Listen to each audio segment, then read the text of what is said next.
Do you know, this is one of the things that we spoke about on the phone with the sketch in mind. I had her greatest hits album when I was pretty young, which I think she'll really like that. I was a church organist, so I would go and, this is one of the things I never got caught doing. I would play pop songs during the meditation part of communion at a Catholic church, and I would change the harmonies. And I would play them really softly, and I would change the harmonies and the time signature. So I would play things from Godspell, and I would take things like Evergreen and slow them down and change the harmonies a little, and I would play them as a meditational hymn at communion. So Barbara... So that they were unrecognizable, So that they were, still the tune, I knew what they were, but, that the people in the congregation didn't realize they were hearing Evergreen while they got communion. That's great. So we had a nice Jewish girl in a Catholic church. That's great. That is a total list. Do you have a less twisted... Twisted? Less twisted. Bartender! I am sort of, I think... maybe the odd man out of I sort of never was really introduced to her stuff growing up in Texas. I saw Top Gun a lot, but I never saw any of her movies. So actually the only film, oh my God, can I say this? Yeah, I think it's gonna happen on camera. This. Yeah. The only film I've seen of hers is Meet the Fockers. So, which is fantastic. She's funny in it. But that's my experience. And what about the music? You never heard any of the recordings or anything growing up? No. Nothing? Not even I Finally Found Someone on the radio or Evergreen? Or... I heard that song and I remember hearing it on the radio, but that was sort of... You gotta love it. I mean, you gotta So, love it. He's not here because he's like a barber freak. He's here because he's the talented guy for the job. We're going to come back to you last. My first memory, which I talked to Jeff on the phone, was about seeing Yentl on TV when I was a kid.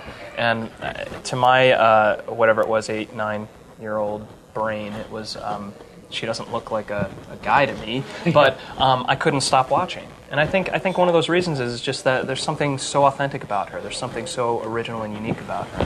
And I just think that comes through in everything she does, vocally, musically, acting, everything. So I think that's just my general impression of her. So.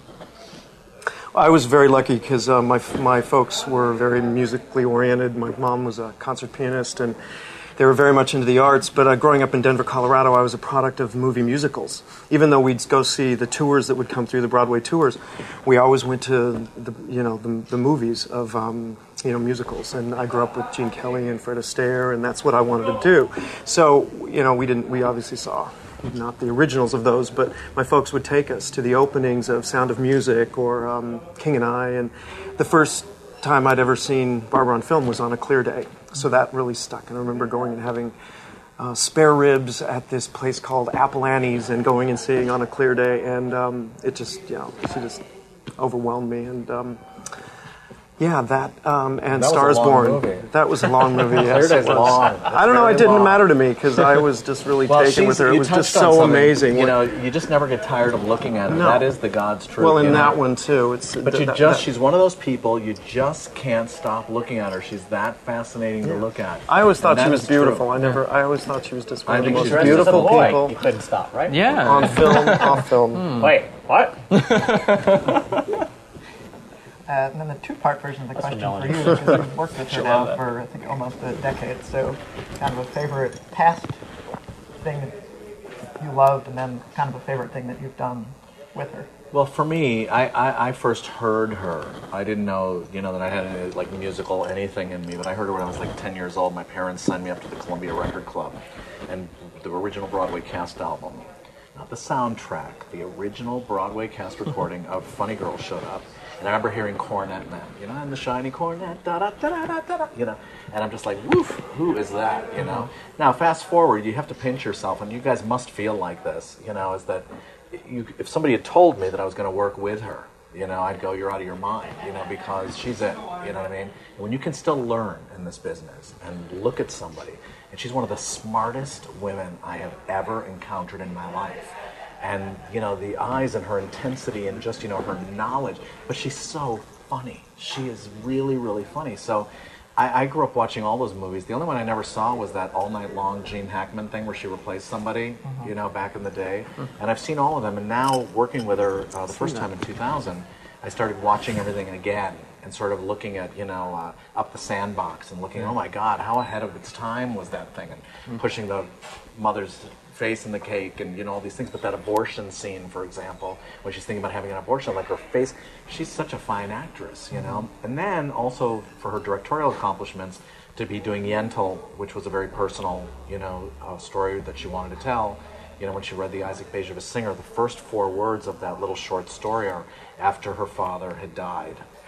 And immediately, because she lost her father when she was so young, The Prince of Tides, you know, which a lot of people really love. She's amazing. I wish for everybody, and these guys are going to have the experience, you know, and they'll come home and tell their own stories, but I wish everybody could know her the way that I've gotten to know her, because to just sit and talk, sometimes we don't even rehearse. You know, when we talk about Kim Stanley or acting or being on the subway and wanting this, because she came from a very hungry place. She wanted it. And don't forget, she's an accidental singer. She really wanted to act, but she couldn't get any jobs, so she entered a singing contest.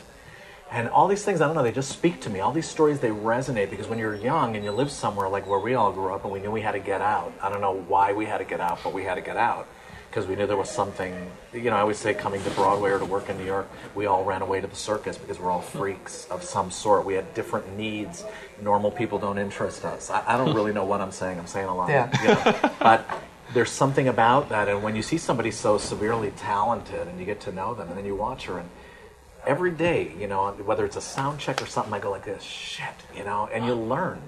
And you just learn and you watch and you just go, God, and her musicianship is so unbelievable, and her accuracy and just her, you know, but she is so present that it's only something you can aim for, you know. That leads into my next question. That you read all these strange things about being difficult or this or that always seem to come from, you know, rumors or from the periphery.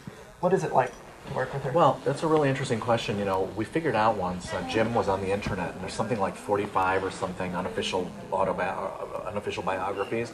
Nobody that's written a book has actually worked with her. Nobody. Not one of those books is based in fact. Now, I've never read all those books because they don't have anything to inform me with. It's sort of like when I worked with Bette Midler and I told her I'd never seen Beaches. She was like, "You've never seen Beaches?" And I go, "No, I've never seen Hocus Pocus either. Are we going to have a problem?" You know what I mean? It's like it has nothing to do with the information I need to work on a stage. So all that stuff, or the myths about Barbara or whatever, they're just that. But she actually lives a pretty sort of secluded private life, which I love because I see her at home. So every time she does step out, it's an event. You know what I mean? And so part of that is the mystique of the, you know, the Greta Garbo-ness of it, if you will. It's not intentional.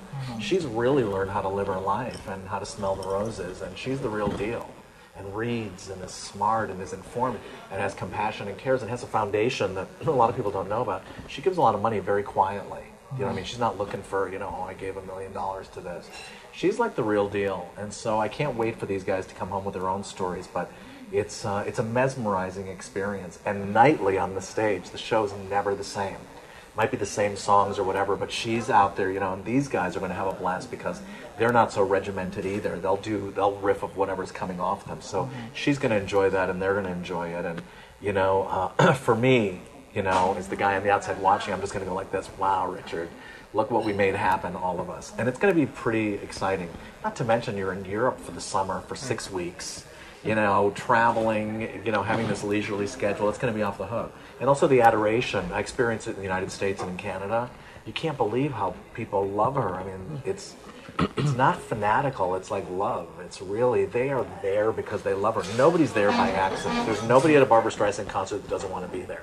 There's no way somebody's just dragging a friend along. There's no way. Like, people want to be there.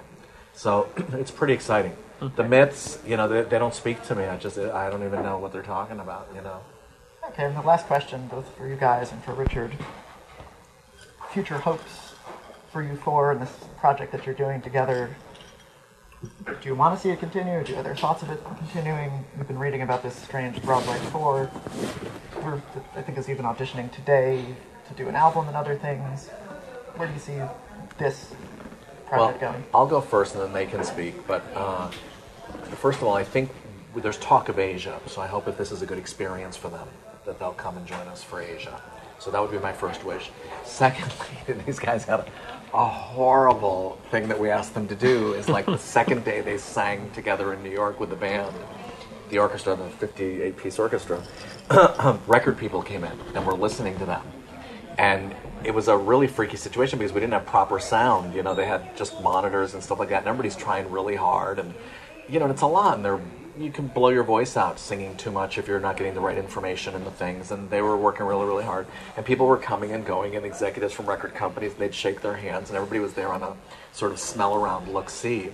And happily, I think the news is good. I think they're being offered a record deal, and then it's really going to be up to them and stuff, and we'd happily make a record and find a name and all of that, because I think it would be a unique opportunity, and nobody's really handing out record contracts these days in a business that's, you know, sort of really in trouble. So that's sort of where we're at, you know, with no sort of promises or commitments, but, you know, I'm hoping for the best, and I think it would be a blast to have four of what I consider Broadway's best, you know, singing actors to do a record together. You know, I'd love to see them get an audience, you know, whether it's European fame or European and U.S. fame or whatever, because nothing's going to stop what they do individually, ever. Right. But, you know, we'll see what happens. For me, it's like a freak. I'm like, what are you talking about? They want a record deal. You know what I mean? It's kooky because you just can't believe it can happen. But it can happen, and they can sing, and they're a wonderful risk because they have all sung on microphones. You know, teaching somebody a mic voice is a very tricky thing. A lot of people don't translate so well from Broadway to microphones. But they've all done enough symphony work and individual work and solo work that it has sort of paid off for them in the long term, which is why I think they're responding to each other so well. And I'll let them answer their version of the question. You know, I have to be honest, I think it's a win-win situation from the start. I ran into Richard by dumb luck at Grey Gardens, and Jerry likes my corn. and Richard was with Blake, correct? Right, Blake Ross and Barbara's press rep. And that was the first that I had heard of this, and that was a while ago. And at that point, I didn't even know if it was going to, you know, come to fruition. And here we all are, getting ready to get on a plane for Zurich. And whatever happens, I'm not at the risk of sounding, you know, having like an Oprah moment. I really believe in a higher power that is. You're not going to cry, are you? I'm not. No, that's Barbara Walters. I'm not going to cry. You know, I think we're all here for a reason, and one of the nice things that has already happened is the four of us genuinely get along and like each other, and that's a huge thing. That's a huge gift to come to work and get to do what you love to do, which is in our case sing, and enjoy each other. And it makes it a lot easier knowing that you're going to spend the summer in Europe having a ball and singing with a living legend, and might get a record deal out of it. It's all good, so I think we kind of needed to get on the train, or the plane, if you will, and just ride the ride. I also think that what he's talking about, I think the common denominator helped. If you have like a contest, or you're auditioning people at large, they all have to get to know each other. Do you know what I mean? These people all come from the same common denominator background. I'm sure we're all going to be going to the theater a lot in Europe, if there's any good shows to see. And you know what you said? You also said respect. Yeah. Respect is a huge part of it, and I think we all respect each other as singers, as musicians, and amazing composer, and also as human beings. I mean, you know, it makes it a lot easier to sing together when you have that common respect. I mean, I've seen all of these guys on Broadway in shows, and I'm proud to be on stage. These are not with chorus boys. These are not chorus boys. You know, so that's another big thing. These are just not like singing dance boys. What do you think, Newbie? What do you have to say? I mean, I'm just thrilled to be asked, and, you know, I would have never thought that dropping out of college could have turned out so well. No, you didn't just drop out of college. You dropped out of Juilliard, but people usually spit on me when I say that. Doesn't everyone who goes there drop out? Yeah, That's what I always hear. Nobody ever finishes. Sort of the norm. Audra McDonald graduated, I think. Did he? Did she? Who did you Did say? Audra graduate? Audra. Oh. I think they graduate, yeah. Patty LaPone quit. Then Robin Williams quit. I remember reading. Who else quit Juilliard? Richie, who else quit Juilliard? Robin Williams, Mandy Patinkin. Richie Ridge from Broadway Beat. He knows everything. Christopher Reeve dropped out? I'm not sure. Did Patty drop out? I don't know. That was all during the housing days. Like Robert Bridegroom and all that? Kevin, it's good Spacey. We'll Google this later. Good company. Well, that will be edited later. For sure. And No, it's just, it's thrilling to be working with also people who I've seen in shows and listened to recordings of, and, see Miss Saigon and La Boheme and Lestat. I knew you were going to say Lestat. He was amazing. You were good in Lestat. It Thank wasn't you. your fault the show was what it was. Okay. Wow. Okay, moving on. I think they've touched on it. I think I have such a tremendous respect initially for Hugh and Sean, and I had seen Michael in Big River, and during the show, I leaned to my wife and said, "That kid's a star. He's a star. How does he get that talented so young?" We were blown away. So, I mean, I just have such tremendous respect, as you guys were saying too, for these guys. That it's a win-win. Whatever the opportunities are endless, and whatever comes of it is going to be fantastic. And I think we're just having a great time. And you can't underestimate the legendary quality of Marty Ehrlichman. Marty Ehrlichman is He took the boys out another to dinner myth. in LA, Yeah. the Mastros. It's like It was having quite- dinner with the it was fun Godfather. to watch. Totally the Godfather. And it's really cool to see Richard in a new environment too, that I haven't seen you in. This sort of concert environment that you just sort of take hold of, and I think every note you've given us has been spot on. Well, that's good. So far. We'll see. No. Well, it's interesting because the big question is from everybody, family and friends is, aren't you excited? And I think up until now, it's interesting with this interview, I've never actually said this, but or admitted it. But as I said before, I was a product of movie musicals, and my folks were very much into the arts and supported my sister and I. My sister's a singer, and we grew up listening to her. And when it's interesting when Richard says that, he sings like Barbra Streisand. She basically taught me how to sing. Both my sister and I would listen to, and we'd do our best to keep up with her and sing like, we didn't want to sing like her, but she was sort of our blueprint, And so this is really a dream come true. I have not said that to anybody because you go through this business and you do a lot of things and you have a lot of accomplishments and you're on Broadway. Listen, you never brush thought elbows that. with a lot of famous people at benefits and stuff like And- that, but to go on tour with Yeah, somebody I mean, for a it's- length of time. So and the be answer there every to day. am I excited? I'm sort of holding it back, and obviously when we meet her and when we're on stage and Let when it we out, finally let it get there, yeah. So I haven't Cry. been as excited. Can you cry for us? So it's a dream come true, and so I'm pretty much complete with this, and anything that happens after this is just icing on the cake. So I think we should tell everybody who's watching, okay? Go to the website and check out the cities, and if you want to come visit us on tour, we'll be very happy to have a drink. Right? Or two. Yeah, exactly. And all those leisurely days where we're just shopping or going to the theater or whatever we're doing. We'll be writing on notepads on vocal rest. He'll be on vocal rest. We'll be out gallivanting, buying clogs. Clogs. In Budapest. Practicing river Rob, dance. thanks for having Thank us. you very much for doing this. Thanks, Good Rob. luck to Thanks, everyone. Rob. Guys, this And, was fun. We'll I've try to never check in heard with you you guys talk on before tour like somehow, this. and thank you for watching.